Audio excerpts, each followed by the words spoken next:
Will man's efforts be able to bring about peace in the Middle East?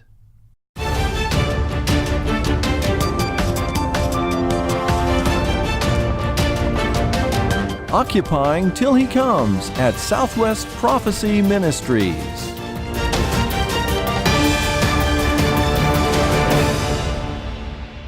Welcome, friends. This is Dane Rome, your announcer for today's Last Days Beacon program. Thanks for listening, and thanks again for joining us. Just a reminder that these programs are supported by your gifts to this ministry. If you'd like to contribute to this ongoing faith ministry, which deals with Bible prophecy and current events, simply go to our website to contribute. Our website address is www.swpm.us. You'll find a donate link on the homepage. The website address again is www.swpm.us. Thank you for your prayers and support for this faith ministry. On today's program, Dr. Snitker deals with the subject, God's Peace Plan for the Middle East.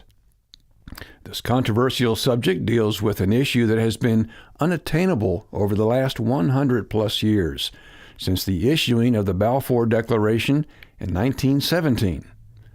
Ever since this time, there has been ceaseless strife between Jews and Arabs in the Middle East. Will there ever be peace in the Middle East? And who will bring it about? This is the subject of today's podcast. So let's join Dr. Snitker as he discusses God's peace plan for the Middle East. Thank you, Dane. Welcome, friends, to another Southwest Prophecy Ministry podcast. As you may know, in recent months we published our third book entitled Understanding Israel and the Middle East. This book was written by my friend and associate, Carol Rushton, who lived in Jerusalem for 8 years. As a result of many discussions with Carol and working with her in publishing this book, I have learned a lot about the Jews and their Arab neighbors. One of the conclusions I have reached from this process is this: man can never achieve a just and lasting peace in the Middle East. Let me give just a few reasons why I believe this. First, the hatred between Arabs and Israelis goes back as far as Isaac and Ishmael.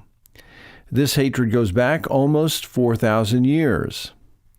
Number two, the terroristic activity of Jews against Arabs and Arabs against Jews has only intensified in the last 100 years since the Balfour Declaration. This terrorism has gone both ways. For example, the terrorism of Jews against Arabs between 1917 and statehood in 1948 was unbelievable. For example, Jewish terrorists blew up the King David Hotel in Jerusalem in 1946. This was the headquarters of the British administration.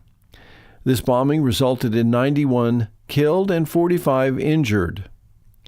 Jewish terrorism also resulted in an entire Arab village being wiped out.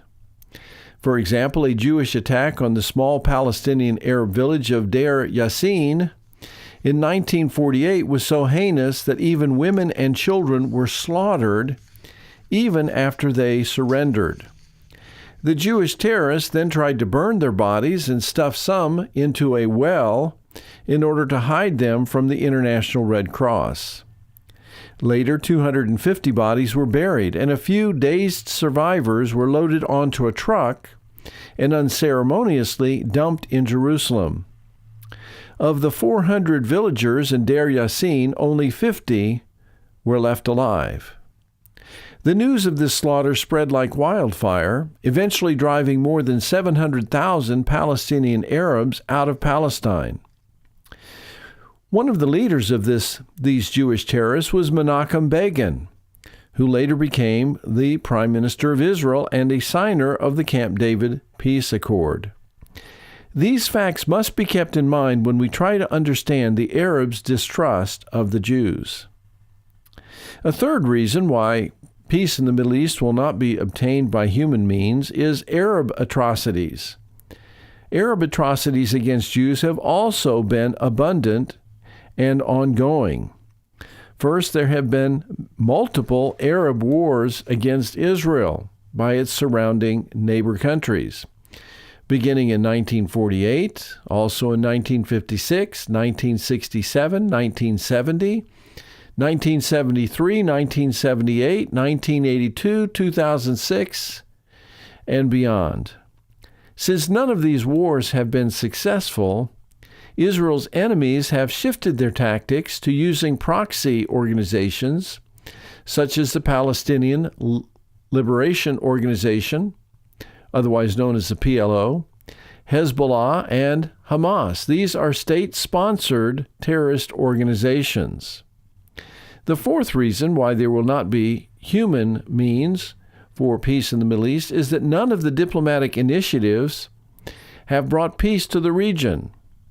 We had the Camp David Accords of 1979, the Oslo Peace Accord of 1993, as well as other accords and peace treaties. They have not ended the hostilities. The movement of the American Embassy to Jerusalem in 2018 only further inflamed hostilities. Taken together, I do not believe that man's efforts will bring about peace in the Middle East. That being said, I do believe that there will be a just and lasting peace in the Middle East. I believe the Bible details this peace and how it will be brought about. I believe this peace will be predicated on three attributes of God: His promises, His faithfulness, and His power. The first plank in God's peace plan is that it will be initiated by God's promises.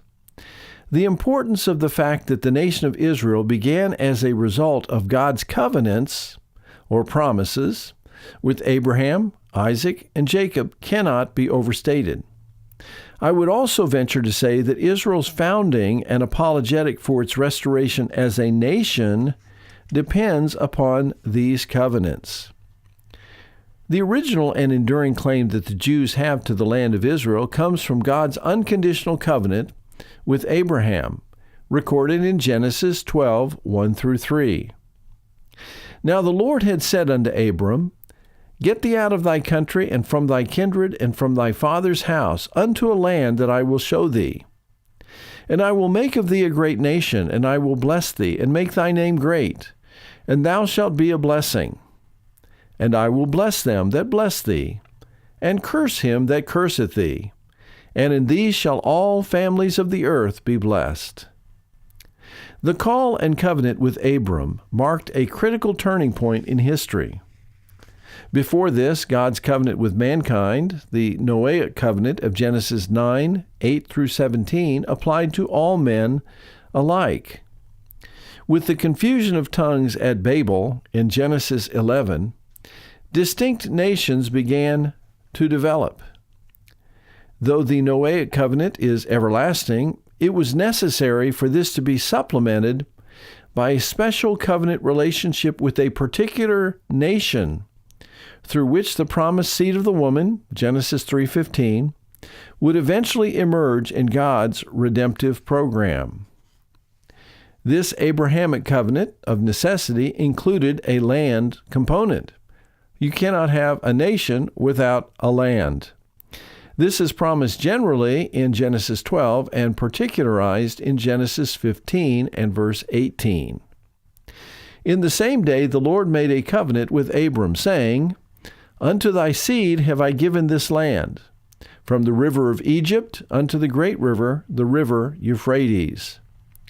Although this is the first time God's promises to Abram are actually called a covenant, its terms merely confirm and clarify the initial promise in Genesis 12, verse 7, which states, And the Lord appeared unto Abram and said, Unto thy seed will I give this land. The ultimate fulfillment of this land promise from the Nile River in the west to the Euphrates River, 1,024 miles to the east, is yet future. The unconditional Abrahamic covenant was confirmed with Isaac in Genesis 17:19 and with Jacob in Genesis 28, verses 3 and 4. By unconditional, I mean that the fulfillment of these covenant promises to Abraham and his descendants through the lines of Isaac and Jacob do not depend on the covenant faithfulness of its recipients, i.e., Israel. The Abrahamic covenant is conditioned only upon the faithfulness of the one initiating the covenant, that is, Yahweh. Well, my friends, that's all the time we have for today. Next time, we will talk about the two other planks in God's peace plan for Israel. My friends, these programs form the concluding chapter in our brand new book, Understanding Israel and the Middle East. This is a very timely book in light of Israel's 70th anniversary as a reborn nation. Give a listen to our announcer, Dane Rome, as he shares how you may obtain a copy of this informative new book. Thank you, Dr. Schnitker. Friends, today's message on God's peace plan for the Middle East is included in our brand new book published by Southwest Prophecy Ministries. The book is entitled Understanding Israel and the Middle East by Carol Rushton and David Schnitker. The concluding chapter of the book is written by Dr. Schnitker and deals with God's peace plan for the Middle East. This professionally published book has 25 chapters and is 175 pages in length. What an appropriate book as we celebrate Israel's 70th birthday as a nation.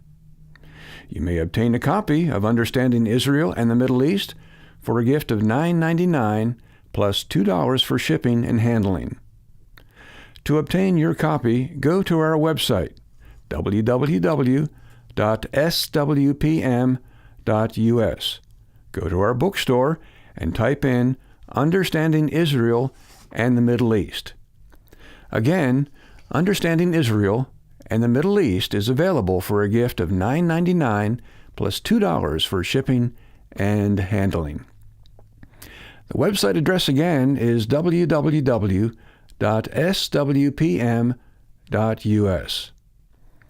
Well, please join us for next week's Last Days Beacon program brought to you by Southwest Prophecy Ministries. And until then, this is your announcer, Dane Rome. Thanks for listening.